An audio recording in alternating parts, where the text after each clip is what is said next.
here. I'm happy to answer any questions that you might have. Does anybody have any questions? Here we go. Is he still nervous that another attack's going to happen? Is he still nervous that another attack is going to happen? He reckons that there's a possibility, but I really do think he's doing his best, to live a life without looking around every corner. But in certain circumstances, including at this festival, he arranges for security. Are you nervous that there's going to be any implications for you? Am I nervous? Film? Yeah. No. I mean, I've been nervous about other things, but not about this. Yes? I'm curious how this came about. Like, did Eliza approach you with the footage? How did it work? Okay. I got a call one day that Salman Rushdie was interested in speaking about possibly making a movie about the attack. And, that was like the Jerry Maguire moment. Like, had Salman Rushdie. So I went over and met Salman and Eliza, and somebody had also shown me a bit, to prep me for the meeting of Eliza's footage. So as you saw here, while there's other footage that's mixed in from time to time, the footage of the hospital, all the way through to that scene at the end, was shot by Eliza. And they had felt that, they originally thought that, they shot it originally almost as therapy. As you could hear Salman say in the film, that he wanted to document this because it was important to show the face of violence. And there was that. And then I think as time went on, they used it as kind of a way of coping and also investigating what had happened.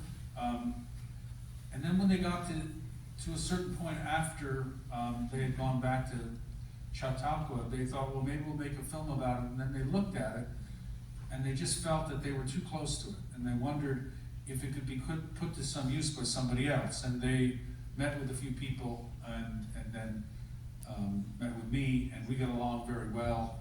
And I had an idea for the film at the time. He was in the middle of writing his memoir. He hadn't yet finished it yet. So I had an idea that they liked. So we went forward. That's basically how it happened. But one of the interesting things that happened was that my idea was kind of similar to what Salman ultimately did in the memoir. I had seen this TV series long ago called The Singing Detective, and it was all about, it's a fictional series, but it was all about a guy who had a terrible attack of psoriatic myopathy. He had these lesions all over his body, and he was confined to the hospital. And the simple story was about his physical recovery. But as he was recovering, he would have these visions. He would think back to his childhood. He would ruminate about the detective fictions that he had written. So this idea of a kind of a mindscape, even as you were recovering. And to me, the film was all about that recovery. And I was also intrigued by the whole notion of it because of something Salman says in the book, the idea of moving from an act of hate to a place of love. That was interesting to me. And I tried to structure the film so that it would track this sense of both physical and spiritual recovery, which is why I left the actual footage of the attack, which really hadn't been seen by anybody until this festival, until the end. Mm-hmm. The film that's used of the different sort of films that he's referring to, was that in his memoirs? So he must be quite a film fanatic himself. Yeah, so the question is, what about those films, and is he quite a film fanatic? Most of the films that are in the movie were in his memoir. And he is a film freak, he loves that. And so he dreams sometimes in films, and also he free associates with them. I think we added a few, like West Side Story. But Chien Andalou was one that was in the memoir. A key addition that I put in, because we had sort of established this riffing thing, was Kurosawa's High and Low, which is that exchange between the guy who was victimized and the perp. And it seemed resonant to me because it was, it's an exchange in the film in which there's no satisfaction. The guy comes hoping he's going to get the answer for this guy who had kidnapped a young child, and he's going to tell him why he did it. And he gets absolutely no satisfaction. And it seemed like an interesting way in to Salman's rumination, because in the memoir, it's the one bit of fiction in an otherwise non-fiction memoir, this dialogue that he has with the A. See, oh yes, I promised everyone up in the eye seats, yes. What did you learn in making this film that most surprised you? What did I learn in this film that surprised me?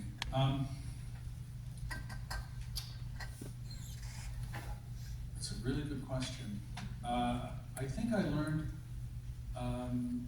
something sort of profound about the nature of recovery, and also, you know, it's a film that in many ways is about violence, but through Salman's story, I understood in a far more profound way that kind of line that I think came from Nelson Mandela, the idea that, you know, resentment or hatred is a poison that you drink thinking it's going to kill your enemies. And the idea that after so much that he endured through the fatwa and then literally a physical attack like this, that he could come out of it in a way where he could still engage in so much humor, joy, love. That was really, it struck me in a deeper way by having gone through this process. And by the way, I think I said this the night of the premiere a few days ago, but it also seems a great tonic at this moment. I mean, looking at this film, it really wasn't intentional when we were making it. I mean, we started making it over 2 years ago, but this film now is very much of this moment for all sorts of reasons, both because of the long tail of a despotic ruler who thinks that he can unleash violence for political purposes, and then you watch how it plays out in unexpected and terribly debilitating ways, but also in the response to it, that is to say, principled, fierce response, demanding, human rights and freedoms of speech, but also doing so in a way where you never lose your own humanity or capacity for love. So that was something else I reckoned with recently in a way I didn't expect after the murder of in Minneapolis.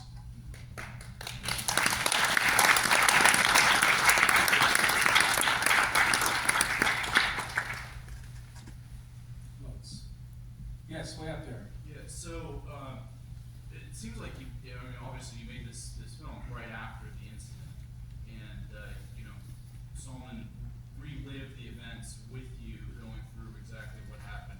How did his perception of the events change as he kind of went through the recovery process, both physically and emotionally? I think we tried to chronicle that in the film. Even today, it's a tender subject. I mean, he and Eliza only saw they were very sort of hands-off in the process. I mean, I occasionally would ask Salman a question or two, and of course I brought him in to record his voice and things like that. But he only saw the film twice, and once was a rough cut, and then the final version about 10 days ago.